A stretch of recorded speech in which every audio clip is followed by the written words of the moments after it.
What's up, everybody, and welcome to a Wednesday Stanley Cup Final edition of Morning Cup of Hockey presented by Bet365. That's not Colby Cohen. That is my dear friend Jeff Marek, a much more handsome version and a much nicer version. I'm Jonny Lazarus, and we do have a surprise guest, Andy Strickland, joining in about 5 minutes. And that's my favorite thing, to say that we have a surprise guest and tell you who it is, because I think it's pretty funny to do that.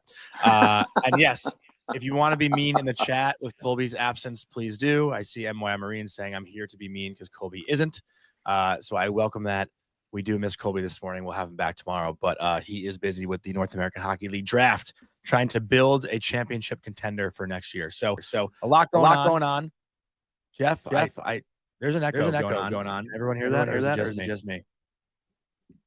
Let me check that echo. We're having some sound issues. Vic. Oh, we lost Jeff. All right, everyone bear with us for a second. This echo is pretty wild here. And we're going to lose Jeff for a second. Vic's working on it behind the scenes. We do have a lot to get into, though. So I'll ride solo for now, which everyone knows that listens to this show I hate doing. But I know we were asked before the show started to talk about the scheduling. And right now, the 2 days in between games in Florida, to me, makes no sense. I'm pissed about it. Obviously there should be a game tonight. The NBA Finals having their game tonight too, which is why I think the scheduling is the way it is. So this extra day off, I think, benefits the Florida Panthers actually more than it benefits the Edmonton Oilers. And we'll get into that probably with Jeff as the show goes on, because you think about the physical beating that Edmonton actually gave to Florida the other night. And it's probably better for them to have that extra day off. Jeff, I'm just kind of going into the extra day off here. If we can hear you, if you want to test the sound. Yeah, how's that? Am I sounding okay? 10-9-8-7-6-5-4-3-2-1. You sound lovely. All right. So I'm just talking about this extra day off, who it benefits more. But I did want to ask you what you're doing to kill the time between games for now. Let's see. What am I doing? I'm going on walks. I'm making sure I get my workouts in. I'm doing some reading. I'm doing some work for a couple events I have to do on the weekend. Trying to catch up on as much sleep as possible. Went out to dinner with our crew last night. They went to the elbow room after, and then I bailed. But yeah, I mean, it's I sort of always try to treat these trips as a way to catch, like, you get out of like your home routine, which for me is like driving kids to sports every night. So I just find myself a lot of free time to catch up on things that I don't get a chance to do at home. I don't know if you can answer this right now, but who would you say has been the off-ice MVP of the Stanley Cup Final as far as media members go? And by that, I mean, who's having the most fun but behaving the best? I don't really know, because I haven't really been out with anybody. Like I haven't put in a shift anywhere. So I would be the wrong person to ask. I kind of just like hung out with Wyshynski a bunch and some of the crew at ESPN, but I haven't gone out. Okay, no worries. Fair enough. I'm born to be mild, Johnny. I'm born to be mild. Fair enough. We do have Andy Strickland here waiting, and we have a little debate to kick off the show this morning, which I'm very excited about. So we're going to bring in Andy, but just a quick word from our sponsor, Proraso. Before we do so, Proraso, the most complete choice for shaving and beard care, made in Italy since 1948. Proraso has been a staple of Italian culture and barbershops globally for 4 generations. So get 15% off at Proraso-USA.com with our promo code Hockey15 in all caps, Hockey15. Let's bring friend of the show, Andy Strickland, on.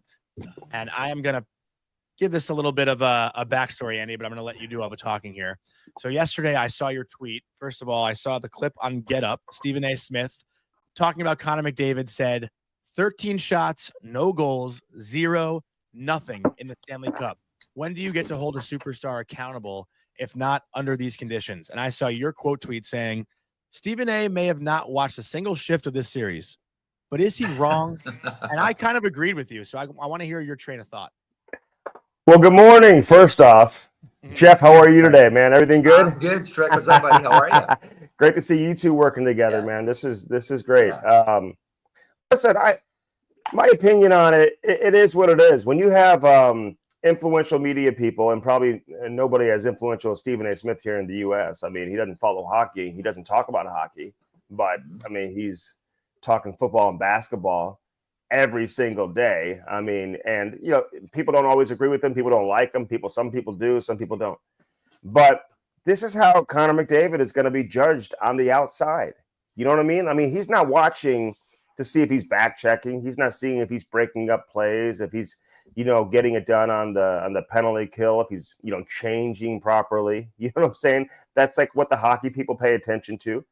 And for the most part in the NHL, Conor McDavid can do no wrong. This guy's got 5 assists now in the Stanley Cup Final. I think he's got 31 points 31 in 19 points. games, something like that. I mean, I'm not going to sit here and act like Conor McDavid isn't playing great hockey. We saw the assist he had earlier in the playoff series, but this is the reality of the situation. If you took Patrick Mahomes in football and he had no touchdown passes thrown in a Super Bowl or in an AFC championship, or if you see Michael Jordan shooting, 3 for, 19 in an NBA final game, that's how people are going to evaluate superstars. Mm-hmm. And outside of the NHL realm or the NHL spectrum, Stephen A. Smith, the guy who doesn't cover hockey, doesn't follow hockey, he knows the name Conor McDavid, just like everybody always knew the name Wayne Gretzky. And when you see a goose egg in the Stanley Cup Final next to the goal scoring column, then that's going to stand out. Listen, we all know that if Edmonton is going to win this series, we all know who has to be the best player on the ice every single night. And there is no option. He's the best player in the NHL. He has to be the best player every single night, whether it's fair or not. You got Leon Draisaitl there. No, this is about Conor McDavid. It's the Stanley Cup Final. He has to rise to the occasion. And for a lot of people who evaluate him and evaluate the NHL, rising to the occasion means seeing your name on the score sheet in the goal scoring category. When you're getting blown out, it's not a good look for anybody. I thought that was an embarrassing performance all around. We could get into that if you want by Edmonton. Just absolutely embarrassing how they handled themselves, how they played, how they went about their business. Conor McDavid is the captain of the team. He's the best player in the world. This guy's got to score goals in the Stanley Cup Final to be appreciated by the outside media. Mm-hmm. Jeff, your thoughts? So I look at it. I mean, we're 3 games in right now. Conor McDavid still leads all playoff scoring, as Andy mentioned, with 31 points. The assists are still showing up there. I'm coming real shy of pointing fingers here at Conor McDavid for the woes of the Edmonton Oilers. Like, would we be having this conversation if Edmonton was up 2-1? No, the Oilers are down 2-1. They got absolutely spanked in game 3, and Conor McDavid hasn't scored yet. Like, I'm not, until this series is over, I'm not ready to make any pronouncements about Conor McDavid, his play in the series. So I'd rather look at it as a sum total at the end of all of it, because tomorrow night this guy could go off for a hat trick. Like, we've seen this out of Conor McDavid before. And listen, I'm not going to put much stock, even though he does have a big megaphone, in what Stephen A. Smith says about hockey. Like, this is very, very simple, obvious things that stare you in the face. So it sucks for hockey that's the one thing that Stephen A. Smith has grabbed onto here, that McDavid is throwing up bagels. The alternate to that is, look at the great job the Florida Panthers have done shutting down Conor McDavid and not allowing him to score in this series. I get that he's the best player in the world, and we all understand that. And that, if the Edmonton Oilers win the Stanley Cup here, he's probably going to win the Conn Smythe Trophy. He's sort of one of the leaders along with Sam Bennett. But I don't really put a whole bunch of stock into what Stephen A. Smith says, nor if I were the Edmonton Oilers, would I want to change the way that we're playing right now just so Stephen A. Smith gets off of our back. Yeah, listen, man, I agree with you, but you're coming from a space, Jeff, of reality. You understand the game. You watch the game. You understand Conor McDavid. You know how the game is played. This isn't. It's not a one-man show, right? It is a team game. But but you want to see a guy like Conor McDavid. You want to see him get his flowers too, and get the recognition that he should be getting on the mainstream here in the States. Listen, I don't go for hockey analysis from Stephen A. Smith. I don't go to Stephen A. Smith for anything, to be honest with you, including football analysis or basketball analysis. I don't always agree with what he has to say. I mean, let's be honest here. But at the end of the day, it's interesting when he points that out, because, hey, you can appreciate Conor McDavid, but at the end of the day, this is the Stanley Cup Final. And the superstars rise to the top in the biggest situations, on the biggest platform, the biggest stage, whatever it is. And so, no, he's not going to evaluate the game the same way that you're going to evaluate the game, or the same way that I'm going to evaluate the series, or Jonny, or anybody else. Mm-hmm. But when you do have a goose egg and you're the best player in the world, it's the Stanley Cup Final. That's not a great look. He could easily score a hat trick in the next game. We all know that. But based on the first 3 games, he hasn't. They're down in the series. And listen, this guy's going to have to step up. There's no doubt, even if it means scoring goals, even if he's not counted on to be the biggest goal scorer for Edmonton. This guy's got 6 goals, right, in the Stanley Cup playoffs. So he probably isn't their most natural goal scorer on that team. You would say Leon Draisaitl is their most natural goal scorer, the most gifted goal scorer. But Conor McDavid, man, listen, the bullseye's on him. If he's going to win, or Edmonton's going to win, he's going to have to carry them and put them on their back.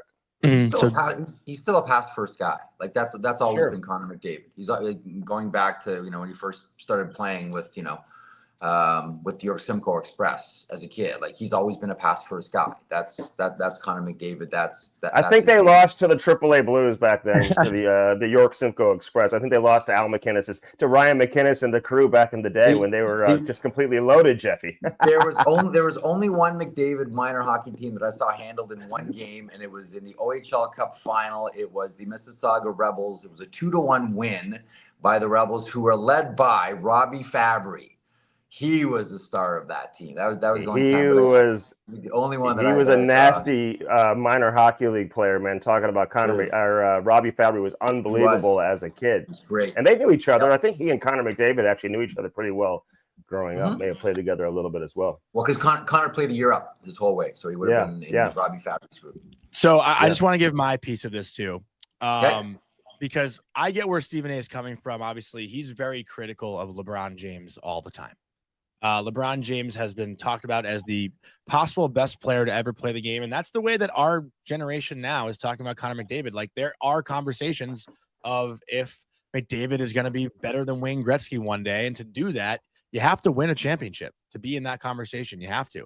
And last year, not that Stephen A referenced this, but in Game 6 and Game 7, after McDavid exploded in Games 4 and Game 5, he didn't put up any points. And in the biggest games of his career, where McDavid has to be the best player, he got beat. So when you look at this series now, and this is why I agreed with Andy, this is why I kind of understand what Stephen A is saying. And Stephen A is someone who, again, will be very critical of the best players in their sport. Even when they're winning championships, he does that just to create conversation. And he's good at it because he's done it today, this morning with us. But if you're looking at a 2-1 series deficit, and you're looking at the best player, and he has 0 goals, I think it's fair to be critical. I do. So while I always don't go to Stephen A for his analysis, I kind of agree with Andy here. There was just for further sort of context for all of this. Hold my hand with this because I'm kind of new to hockey. There was like a tournament a couple months ago. Like there was like all these fights in Montreal, and everyone got all the exhibition also game. What was I can't remember what that thing was about. How did that end? My memory's kind of foggy. I don't know if it's Jeff. I don't know if you can compare the two. I don't know who scored. Pretty extreme. Who scored a big goal in that game? I'm gonna have to go back and check. Hey, Hellebuck was too deep in his crease there. We all know that. Come on now. I know. He should have played that better, but we can't compare the Four Nations to the Stanley Cup. Listen. And even though that was a big tournament, that was a moment for Conor McDavid. It was great to see him, deliver in the biggest moment there in that tournament in overtime. Listen, I know it's uncomfortable for a lot of people, especially a lot of Canadian media. I will say that it is uncomfortable to be critical of Conor McDavid, and no one's criticizing his performance or how he played. And, no, he's been amazing. He just has to be better. It is funny we're having this conversation based off of what Stephen A. Smith said. I just listened to the clip. I saw the clip on social media. Listen, I don't go to PK Subban for my hockey information either, right? He was also in the clip, right? He was giving his opinion on certain things. But I just think it's interesting when you have prominent media people who don't pay attention. They don't follow hockey, Jeff and Jonny. They're not watching it on a nightly basis, but they're going to check the box score. And when they see the best player on the planet isn't scoring goals on the biggest stage in the biggest moments, hey, if I'm the Edmonton Oilers, man, we need to get this guy going from a goal scoring standpoint because that's going to help us win. He's going to have to put them on their back. We all know he's got to be their best player. He is their best player. But best players in the biggest moments at the championship level, man, they deliver. And that's how he's going to be remembered, man. He's going to be remembered as being a great player, but you want to have championships next to Conor McDavid's name in terms of his creating that legacy and being in the same level as the Gretzkys and the Crosbys and these other guys that we talk about. Sure. The only real point that I have to all of it is I just think it's too premature to judge right now in the Stanley Cup Final. We're 3 games in. Sure. Oh, I agree. We're just going by. Like, I think he's just at the end of all of this. If McDavid is completely blank, I think then you have the conversation. But to jump in after 3 games and go and start wagging your finger at Conor McDavid, I don't know that I'm there. Hey, listen, you're not wrong at all, Jeff, man. I agree with you 100%. I mean, this game, or you hope the series is, has the potential. I think we all agree that it has the potential, but, you hope that it goes 6 or 7 games. I'm not ready for hockey to end. I know everyone's complaining because we have hockey in June. You know what I mean? Yeah. I'm leaving for Chicago this afternoon. My kid's playing in a hockey tournament this weekend. You know what I'm saying? So hockey never stops, right? It's become a year-round, sport anyway at all levels. I know everyone wants to hit the beach and get to vacation, and I get that, man. It is late for, NHL hockey to be played. But you're right. I just think we're just going based off of the information that we have in front of us, right? We're 3 games in. This is where we're at. Edmonton is down. I think a lot of people, listen, I had prominent hockey people telling me after game 1, Edmonton's going to win this series in 5 games. I think people just thought they were going to steamroll based off of what they did against some pretty good competition in Dallas, Vegas, LA. I mean, you look at the teams that they've had to go through to get to the Stanley Cup Final. They're an amazing team. They've had a great run. Last couple games have been disappointing. And again, for Edmonton to play the way that they did in game 3 on the road, I mean, Florida just looked like the veteran team. They look like the more experienced team, and they are. But at the same time, Edmonton was in this situation a year ago. You think they'd learn from that. You got Jake Wallman spraying water bottles in the Stanley Cup Final. Like, what the hell are you doing, Jake? That's ridiculous. I mean, I hope Corey Perry, McDavid, Draisaitl, somebody sat his ass down and said something to him afterwards. Like, listen, it's a long series. Act like you've been there before. For this guy to spray water bottles during the game, man, I don't know when the last time I've seen that in the Stanley Cup Final. You know what's interesting about this one? I'm glad you mentioned Corey Perry, Andy, because he kind of went banana sandwich there too. He did. I didn't get that. I didn't get that either, man. I'm like, what are these guys doing? Yeah. But you know what? You know what I think this is? Because I think that Corey Perry would fit really well on the Florida Panthers. Oh yeah. He's that kind of guy. Mm-hmm. So I was thinking about this and mentioning this on the show yesterday. I think for the first time in Corey Perry's career, now he knows what it feels like to play against Corey Perry. He really doesn't like it, right? The Florida Panthers play like Corey Perry has always played. Highly skilled, really nasty to play against, dirty, draws you into situations you don't want to be part of, is able to, escape from skirmishes, like just leave you wanting to punch him. Like for the first time in Corey Perry's career, there's a team that's putting a mirror up to Corey Perry. He really doesn't like it. It's like, hey, Corey, this is what it's like to play against you. Yeah. Every time I see Perry here, I'm like, oh, man, he's getting a taste of what it's like to play against him here. Well, he's playing against 20 of them. Yeah, 20 Corey Perrys. Not just him. I think Edmonton also thought they were sending a message, which is they're not sending them, not against this team. No, you're not sending a message. No. Florida's not losing any sleep. They're not scared of what could happen now coming up in game 4 because they took a couple of slashes late in the game. If anything, it's like that's all they got. Bring it on. Meaningless slashes when you're up 6-1 in the game or whatever the score was. I mean, at the end of the game. So, I mean, listen, that was a learning experience for Edmonton. Guys, I don't know if you agree with me or not. I'm just watching this unfold. I mean, the dirty stick infractions late in the game when you're getting absolutely destroyed, they're meaningless. They mean nothing against a team like the Florida Panthers. I mean, we're talking Brad Marchand and Sam Bennett and Matthew Tkachuk and all these guys. Tkachuk, by the way, and I'm hearing some people be critical of maybe he's not on top of his game. This guy is maybe 50%. I think people will learn the injury that this guy's dealing with when the series is over, and he's almost a point per game guy. But Edmonton, get it together, man. That coach is going to have to like show some. So he's got great hair, by the way, Chris Knobloch. I don't know who does. He's got a great hairstyle. I mean, he looks great and everything. But he's going to have to get his team together, like settle down. Don't act like idiots in defeat, man. I mean, sometimes in a playoff series, you just got to let the clock run out, turn the page, and then get prepared for the next game. I don't think they were trying to send a message. I think it's even simpler than this. Like yesterday on this program, I was like bobbleheading a lot of what Colby was saying. I just think that they're like, look, we're not in the game. We're on our heels from the opening face-off. There's nothing there. Goalie's getting yanked. This is not our game. So we're just going to do things that show up on Thursday. I agree with that. What did you make of like bluntly, like they're just out to get a pound of flesh. Like that's it. I don't think it was a message. I don't think it was the only message is now we really want to do things that's going to show up on Thursday. So but that was the cross-checking Sam Bennett. Yeah. Oh, I'm with you. But I agree with if Colby said that. But that was the analysis, Jeff. Is what my point after the game. Oh, yeah. Like, they were trying to send a message, and I don't think. And I'm with you because that's not sending a message. When you're losing, you're not sending a message to the Florida Panthers, man. These guys are champions, right? They've been there before. I mean, they are so experienced. You just look at how everybody just kind of looks the same on that team. One line to the next. They all play the same. You can't say that about Edmonton. You got Yarncroc running around like he's, Ty Domi or something. I mean, it's just like, what is going on with the Edmonton Oilers? They just got completely away from who they are as a team and what their identity is supposed to be and how they need to play to truly, win this series.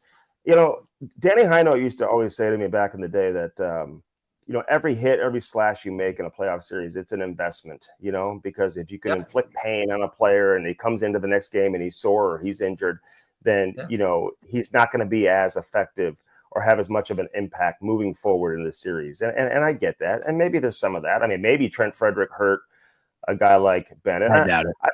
I bet you Frederick and some of these guys are frustrated because they can't get on the ice because they're in the box the entire time. So these guys that don't kill penalties, they don't even get on the ice. And that was a big issue for McDavid and some of these guys, right? I mean, just the way the flow of the game went, how the game was called, how many penalties that were called in the game. These guys aren't getting into any rhythm at all during the course of the game because they're not getting on the ice because they don't kill penalties.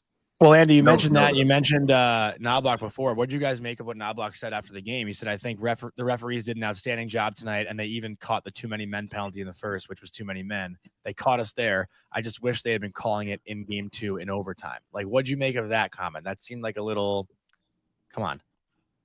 I think this team was frustrated. I think this team was frustrated at, I think specifically the cross-checking penalties. Like Nurse in the corner, Kane in front of the net with Forsling. I think this team is frustrated. I think the Oilers are feeling that the Florida Panthers are going down light, that they're going out of their way to draw penalties. Even Sergei Bobrovsky doing the Nestea plunge when he got touched a little bit there too. Like again, like I'll go back to the Corey Perry analogy. This is Corey Perry playing Corey Perry, and Corey Perry doesn't like it. And this is what's happening to the Oilers. And the Florida Panthers are the masters of this. Like there is such a skill to it, and there's such a fine line to walk, and no team does it better than the Florida Panthers. And I think by calling that out and saying that is the Oilers coach trying to shine a spotlight and draw attention to it, and not so subtly put some pressure on the officials for Game 4. So we actually have a great question in the chat for Andy specifically, and this is from Kwadi, Kwadi. And I'll give my opinion on this after you go, Andy, because this is directly for you. So Andy, question: would the Panthers do that nonsense if they were down big? Nah, surely above it, right? Totally. No, they probably would. They probably would, and I'd be saying the same thing if Sam Bennett had 0 goals in the series and they were doing this, and if Reinhart wasn't scoring, and there was a time earlier in the series that Barkov wasn't scoring, and actually their coach was asked about it, right? About Barkov not scoring in the first couple of games. So I mean, so I'll trade him. But his game, I think, in terms of it's it's different than McDavid, right? In terms of Yes. how you look at and evaluate the two players side by side and their performances during the course of the game. They're just completely different players. But yeah, Florida probably would, man. I mean, they would probably be running around a little bit. If they were down 6-1, they probably would be running around a little bit. All I'm saying, it was just a disappointing performance by Edmonton. I think everybody expected something different. Now they've got goaltending issues. It's never good when you have a goaltending controversy in the Stanley Cup Finals. I mean, that is never a great situation. So we'll see what that looks like now moving forward. But yeah, to answer the question, I'm not going to sit here and act like Florida is above what Edmonton did, because they're probably not. Can I add one thing about McDavid too? I should have mentioned this earlier. All playoffs long, after every single game. Now, obviously not after game 3 because of the nature of the score and the nature of the play and how Edmonton got completely overrun. But what's the one thing that McDavid always comes back to? What does he keep talking about? Like every interview, as much as people want to talk about points, you're leading in points. What's defense? The one thing? Defense. Yeah. He's like, and you guys think we can't defend. Like that seems to be like the one thing that McDavid is hanging his hat on. And listen, there have been plenty of times in Conor McDavid's career where he's been accused of just being a one-way player. Now, that one-way player leads the NHL in points every year. So, like, okay, that's fine. Play the percentages. You're still going to win that way. But more so than ever, McDavid is talking about and playing as if he's more interested in being closer to Alexander Barkov than Mario Lemieux. Like, it's like pride in his defense. And I get it, but at the same time, when they're putting together their game plan, Edmonton is, for how are we going to beat Edmonton? It's not about we got to get McDavid on the ice to shut down the opposition to make sure the other team doesn't score. It's how do we free him up and get him opportunities to help us win, which is by him producing offense and doing his thing offensively. I mean, it's great if he can play in both ends of the ice, but they're not paying him to do that. They're paying him to be Conor McDavid. Listen, it's all good, man. This is why hockey is so different from these other sports, but it's no different than if you're looking at the NBA finals right now. And if you've got Halliburton or you got SGA or whatever, and if SGA put up 8 points, but he had 7 blocks, you know what I mean? It wouldn't be about, oh my God, he was so good at the defensive end, especially if they lost the game. They would be like, hey, listen, we need this guy to be more aggressive and attack the basket and score. And I think that's what they really need from Conor McDavid right now, man. I mean, listen, Edmonton has shown here in the playoffs that they can win different style of games. They can win a 2-1 game in overtime. I mean, that's impressive when they can do that. They can win a high-scoring affair, too. We all know they can do that. You got to have some versatility in terms of your ability to win in different ways. I think they've shown they can do that, but let's not kid ourselves, man. This isn't about Conor McDavid playing strong defensive hockey. And Josh Doig in the chat just said it perfectly. Florida can win if Barkov gets 0 points. Edmonton can if McDavid gets 0. Like that. I think that puts it perfectly. Like they're more well-rounded to do it as far as the Panthers go. And just back to what K. Waddy said before about like the cross checks and all that shit. Like that's who the Panthers are. That's why this whole conversation around the Oilers in the third period is a conversation, because that's not who the Edmonton Oilers are. If the Panthers were down 8-0, yeah, sure as shit, Kachuk and all those guys are slashing and cross-checking and trying to beat the crap out of the Oilers, because that's the Panthers' DNA. But this is not the Oilers' DNA, and that's why the Panthers have them exactly where they want them. Like that's why, to me, it's a conversation, because you never see that from them, ever. Mm-hmm. That's why I don't think anything of it was metaphorical. Like we're not trying to send a message. No, we're just trying to hurt guys. Exactly. Yeah, that's fair. That's fair. Show up on Thursday. Like I don't think that there was any sort of major philosophy behind it. I think it was more like we're out of this game. What can we do to help ourselves now? Like I think it would have been. To be honest with you, I think it would have been worse if they just sort of slinked off the ice and just like took their beating. And then what would our conversation be right now if Edmonton took that beating and didn't do anything about it? What would we be saying? Coaches will always talk about, they want guys, they have to calm down. You don't want guys you have to pump up. You always want to be calming a guy down. That's easier. You can work with that. If Edmonton just would have taken their beating, had sand kicked in their face, and then just skated off with nothing, what would we be talking about?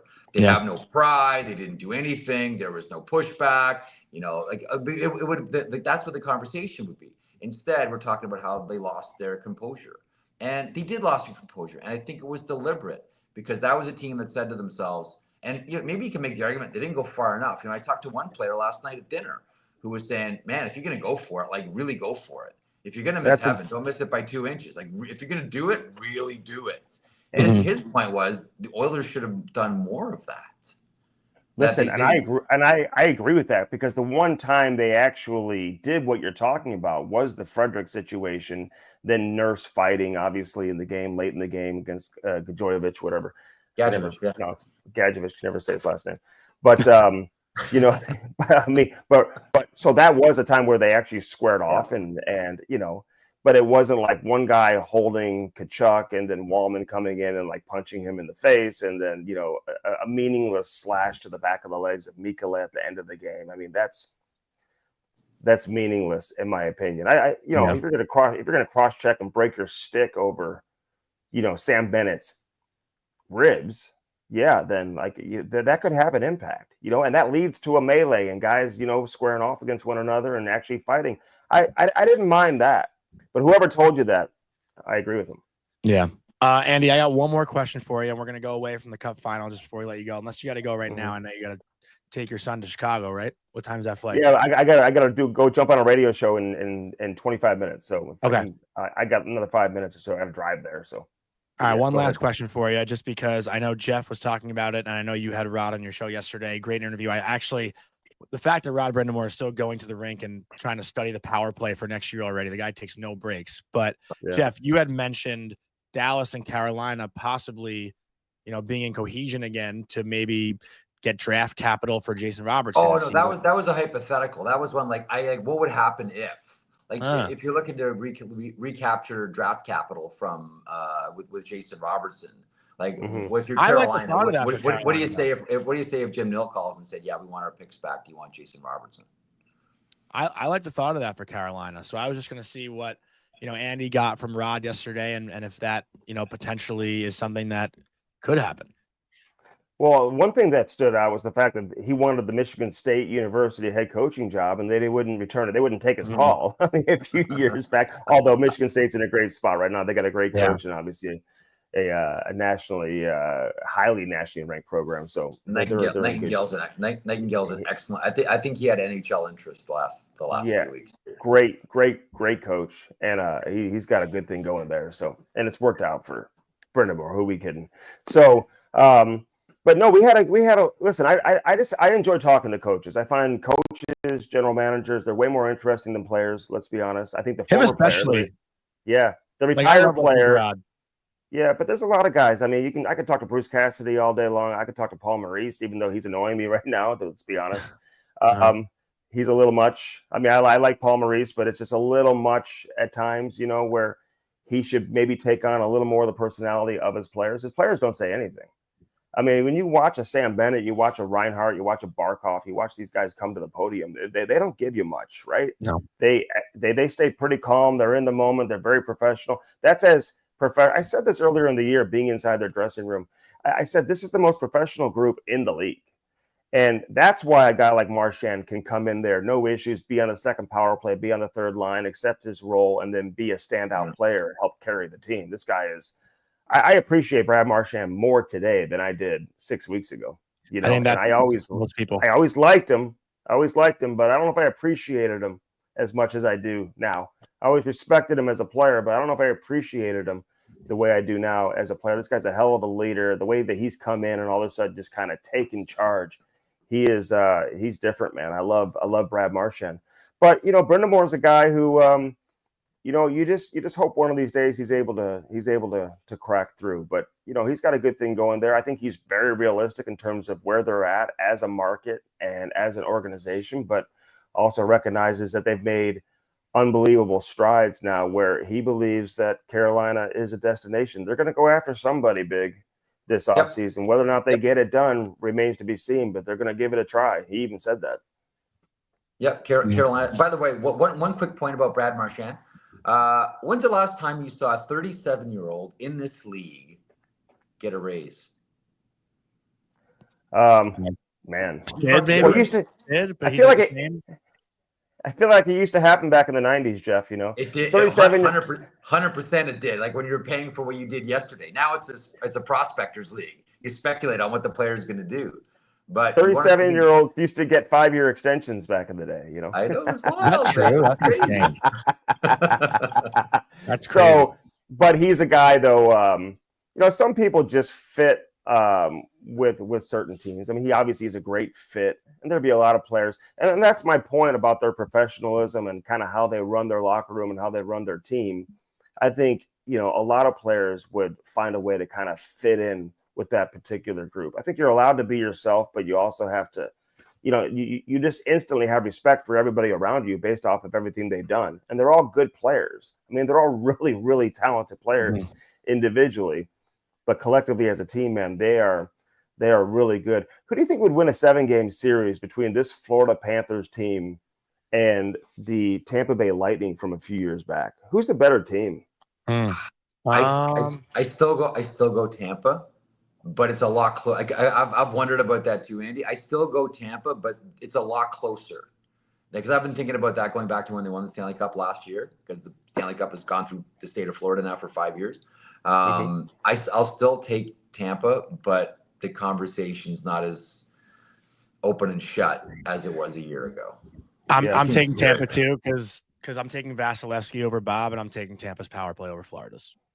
And Hedman and Kucherov and.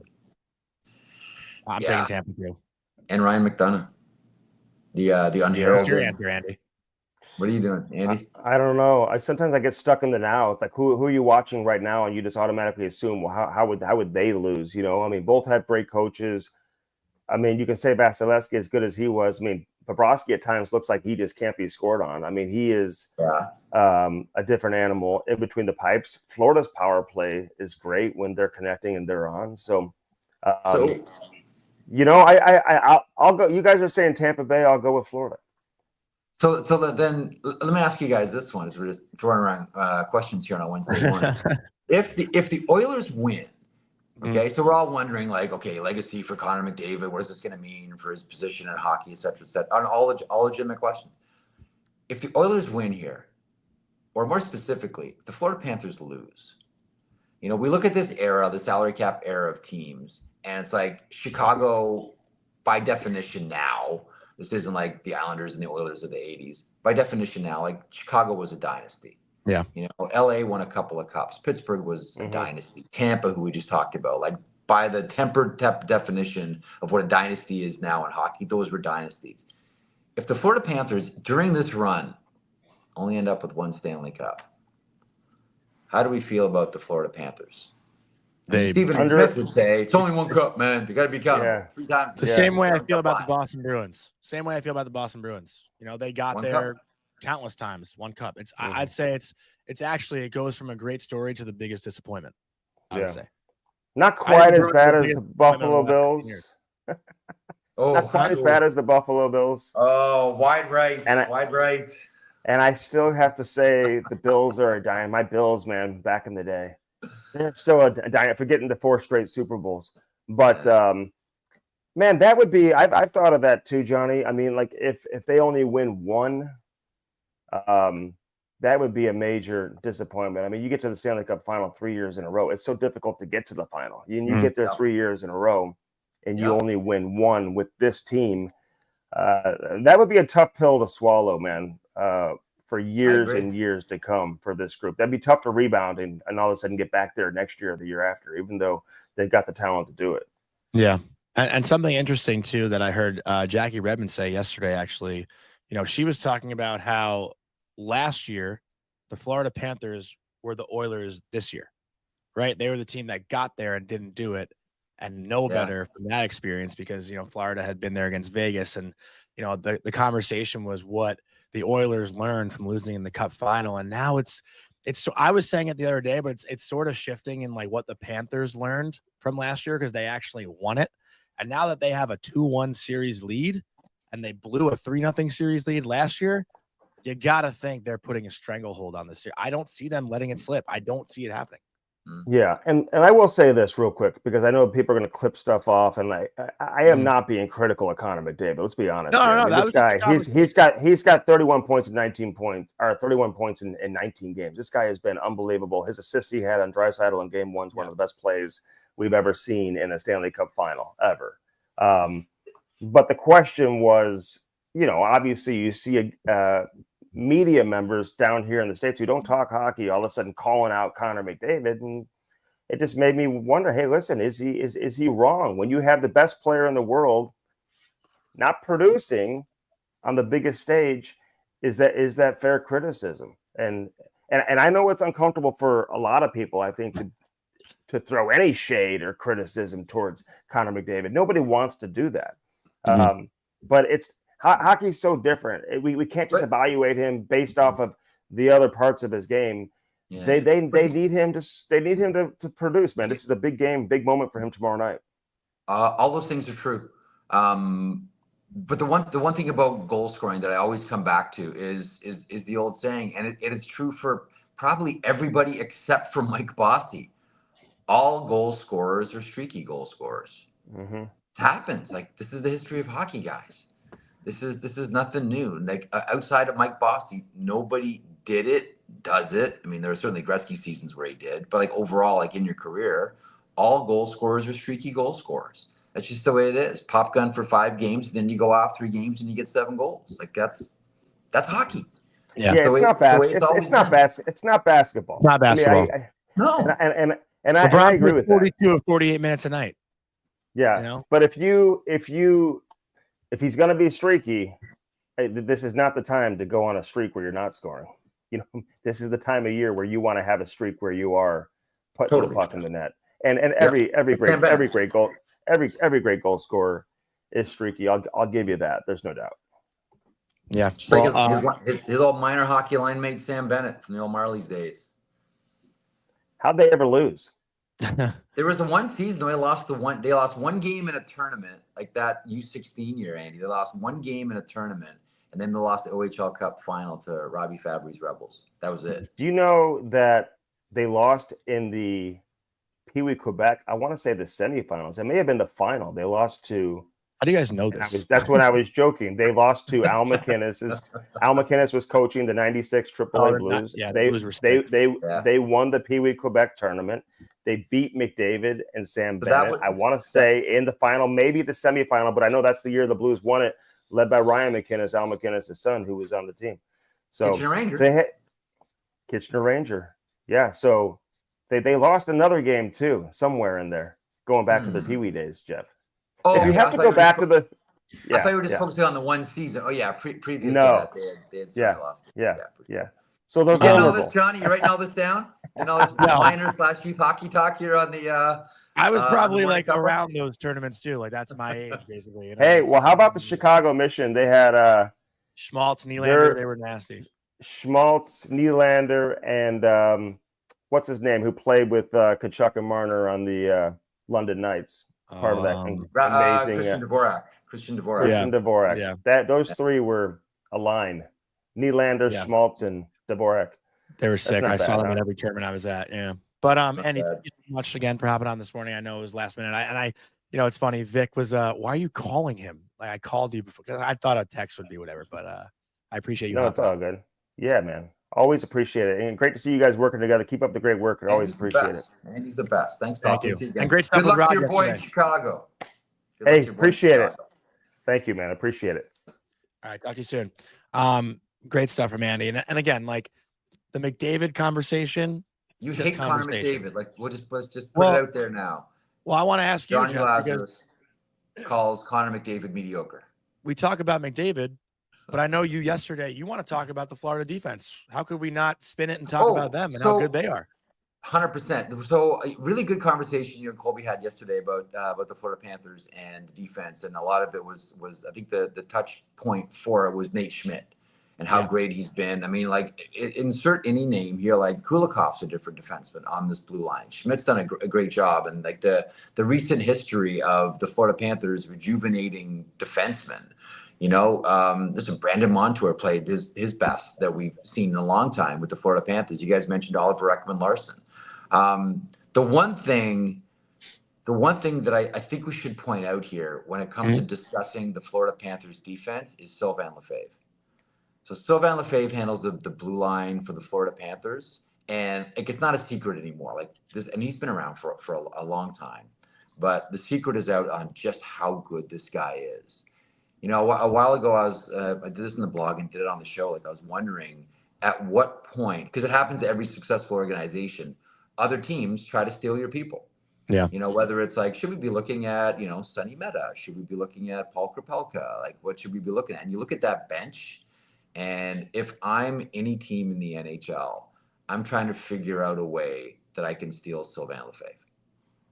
To get me Sylvain Lefebvre, like because other teams are going to come for their personnel. They're always obviously going to come for their players too, but they're also going to come for a lot of people off the ice. Like, what are they doing so well, and how can we bring that into our organization? Well, and this goes into, and again, I'm not looking to have this conversation right now, but I'm personally getting sick and tired of the whole income state tax conversation, right? Like to me, it's getting annoying at this point. But to your point, why can't we just talk about the players who Nate Schmidt bought out, you know, comes into Florida and they perform? That has nothing to do with what they're being paid. They just come into a system that gets them to perform better than where they were. It was an interesting conversation on TNT with the commissioner, and everything that Gary Bettman said is absolutely true. Yeah. Like when it comes to like what play, I mean, you played, like you and Colby know this, like there's a sort of list of things that boxes you want to check when you're deciding on your team. And Gary was right. Like there was a lot of time, and this is also true of Arizona/Phoenix, where the organization was in shambles and you didn't want to go there. It was like a last resort. Like, oh, I guess I'll go play for the Panthers. I'll string it out, grab a couple of bucks at the end of my career. And the commissioner said, like, no, you want to play for good organizations. You want to play in an environment where, you know, your kids can go to good schools and the organization is good and you have a general manager respect and good coaching staff and all these types of things. But the conversation needed to take one more step in the no state tax conversation. And that is when you have that, then you unlock the ability to say, hey, and by the way, all this money here, you're sticking in your jeans. Or sorry, I shouldn't say all of it because you are taxed based on where you play too. But the lion's share of your money, you're sticking in your jeans. So that's that next step in the conversation. But like, look, like no one's clamoring to go to play for the Seattle Kraken right now.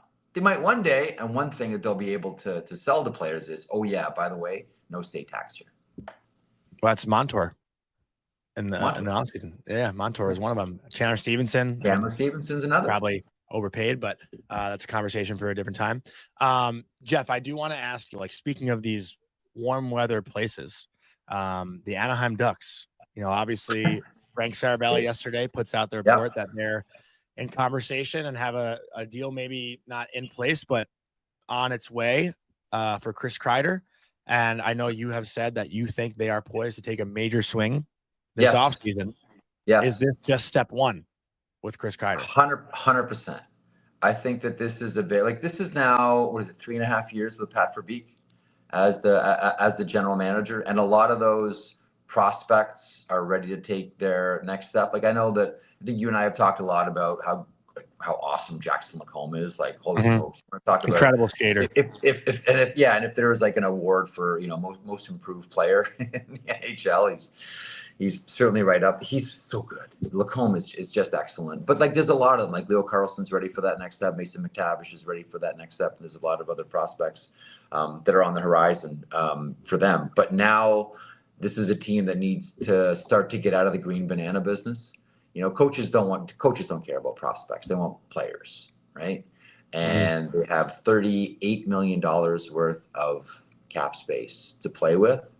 I think that the Anaheim Ducks, this is the first of what will probably be a number of years here where they're frisky in the trade market and they're frisky in the free agent market. Are they going to be able to land everybody that they want? Probably not, but they have a coach that's going to be a magnet, I think, for a lot of these guys. You know, players that want to go and play for Joel Quenneville. Like that's probably the first piece of it. And I think that for the first time for Pat Verbeek, the beginning of okay, you've been here for a while now. You've had a look under the hood. You know how everything works. You know the whole organization. Now we need to start seeing some results. And they've got like key pieces at all the key positions, and maybe the biggest one in Lucas Dostal. Like the net minding is solid in Anaheim. You don't have to worry about that. Now you go out and you start to address all the other positions. And I think, listen, they had the worst power play in the NHL, like just over 11%. Kreider helps that right away. Mm-hmm. Right away. Like you cannot have success being team 32 on the power play. And they went out and got one of the best, power play players in the NHL in Chris Kreider. And they're one of those teams too, Jeff. I do think this is like one of the beginning stages here of Anaheim going out there and picking up more veteran players. Like I think they'll be in on Marner. So we actually just got like a who said it? Is this better? Beep beep, crispy hot take. The Ducks make the playoffs next season. I don't think that's such a far stretch. Everything that was going on in Anaheim this year, like they're one of those teams, right? Like we talk about the Ducks, the Sharks, the Blackhawks, like all these teams that have been on the outside for the past few years. Yeah. But some have been trending in the right direction and some have been fun to watch. Like even though Anaheim wasn't a winning team this year, they were still one of those teams that was very fun to watch. Like a lot of young talent. I mean, Cutter Gauthier, the second half of the season was on fire. Leo Carlsson is a star in the making. Mason McTavish, another underrated name that's going to be a big household name, I think, in years to come. Olin Zellweger, like a phenomenal skater on the back end. You mentioned Lacombe, Dostal, Pavel Minchikov. Yeah, Minchikov, all there. Like they're right there. But like, and that was my only point about getting out of the green banana business. Like eventually the bananas have to ripen here, and I think that's where the Anaheim Ducks are. That's where they're at. So I think they're looking at bringing in veteran guys so they can take that next step. And like, there's always at least one surprise team that makes the playoffs. Why not Anaheim? Yeah, and I got to go there for the Ranger game this year, and I got to say, like playing there, all the guys around the room could not have looked any happier. They're in shorts, flip flops. The vibe around like the media is so mellow, relaxed. Yeah. Like it's so different. Like going from the Rangers in New York to the Ducks. It really is. Like it was like the PR team allowed me to like hang around the locker room and just like wait to grab a guy. Like that doesn't really happen everywhere. It's a great PR team there, by the way. Their PR is excellent. Their comms is fantastic. But here's the other thing, as part of the conversation, even as part of the conversation around no tax states as well, just focusing in on Florida, because now the Stanley Cup has gone through the state of Florida for 5 seasons in a row. You're an athlete, Johnny. You know how important it is for your body to feel good all the time. I know what you're going to say. Yeah. Your body just feels better. Yeah. Your body just feels better when like you get off the plane and it's not like snow and ice and you're not in a big jacket and big heavy boots, and like your body just, you get up in the morning and you walk outside and it's like, bam, blast of vitamin D. Like your body just feels so, especially for like rehab and recovery and all these things. Mm-hmm. Like, how do you compete with that? Yeah. I mean, even me right now. It's major for athletes, right? It's major. Yeah.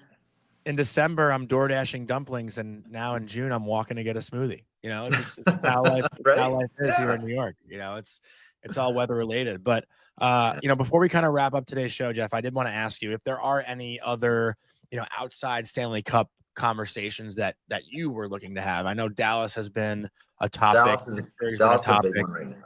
Yeah, Dallas is a big one right now. I think everyone's the Marner question, as much as it might be annoying to people because, here we go, Toronto again. Like, when's the last time a free agent like this hit the market where you're going to have like first of all, every team has to at least call Cortex, right? Mm-hmm. And see where Marner's at and see how Marner feels about their team. So, I mean, that's going to be a big one. But like, again, like we've talked about how the Vegas Golden Knights have always been, and I always mean this as a compliment, but I don't think it always lands that way when I talk about Vegas to people in the Golden Knights organization. Like it's cup or bust and it's ruthless. Like there's no time for feelings. Okay, we're here to win the Stanley Cup. I think Dallas is there now too. I think Dallas is very much at the, sentimentality for anything is out the window. Like, we're here to win the Stanley Cup. And like Vegas, Dallas right now has a vibe of not good enough. A couple of Western Conference championships, like not good, not good. Like finals, not good enough. Not good enough. They need. Well, I remember hearing Jason Demers talk about, being a part of that San Jose Sharks team, right? Where they were knocking on the door, but then it just became time to decide, like, hey, as good as we are, it's not good enough. Something's got to change. I think Dallas. But I don't think Dallas intends to take a step back. Like, I think Dallas is like not good enough, and we're going to push forward here. And we're right there, and we have young players still coming. That Ritskovian kid looks really good too with Texas. Yeah. So I think that they're. Watched him in Northeastern and Hockey East for the past couple of years. He's so good. He's so good. He's a nightmare for announcers too, with the way his last name's spelled. The first time you see it, I go, oh man, off to the guide fast. And then that's one of the things that you have to practice like 10 or 20 times before you get behind a mic. And you just gotta like force yourself to keep saying it, Ritskovian before you hit the mic. Good player. But yeah, so Dallas and how they're going to push forward here with only $4.5 million of cap space right now. Yeah, it's gonna be tough. And they need new pieces. They need new pieces. So what is in store for you today? I know the sheet with Greg Wyshynski again. So it'll be me and Wish at the Panthers practice facility. I don't know if you've been to their practice facility. No, I haven't. It's gorgeous. It's a really high-end practice facility. And as everyone's talking about, like, this is like the Florida Panthers like have arrived. Like, this is like there's no corners that are cut here right now with the Florida Panthers. Like, you have to give major props to ownership here, who has not cut corners and made it a great experience for all these players and for their fans. This practice facility is real nice. It's really something. And the team store's attached to it, and that doesn't hurt. So we'll be doing that from 3 to 4 today. We'll do broadcasting live from the practice facility again. I know they did put up like a YouTube video basically showing all the facilities and everything. So if people do want to get a feel for it, they can go watch it. I think it's on the Panthers YouTube channel. They've done a great job. You really got it. Hats off. Yeah, but that's really it for today. Another night, no hockey. Tomorrow we'll have hopefully a little bit more to talk about as we preview Game 4, which, I think it's pretty easy to say Game 4 is a must-win for the Edmonton Oilers, right? You can't go down 3-1 again to this Florida Panther team. But as always, Morning Cup Hockey is presented by Bet365. If you want to get in on the action for Stanley Cup playoffs, to Bet365, they got you. From game props, player props, totals, and the money line, you can even bet on futures like series winners, the Stanley Cup champions, and much, much more. Whatever your bet is, it's never ordinary at Bet365. So download the app and get in on the game. An official partner of the Stanley Cup playoffs. Remember, you must be 19 or older. Jeff, thank you so much for hopping on today. As always, Vic, great job behind the scenes, and chat. Thanks for bringing in the vibes today in the chat. I got to see a lot of things. I didn't get to a lot of things, but we'll see you tomorrow, 9 a.m. Like the stream, do all the things you always do every day. Love you guys. See you tomorrow. What's up, hockey fans? If you enjoyed that video, then you need to be hitting the subscribe button right here at Daily Faceoff. Exclusive interviews and analysis from our hockey insider Frank Saravalli, fantasy updates from Brock Sagan, and a daily live show at noon Eastern, Monday through Friday. You don't want to miss any of the fantastic content, so hit that subscribe button.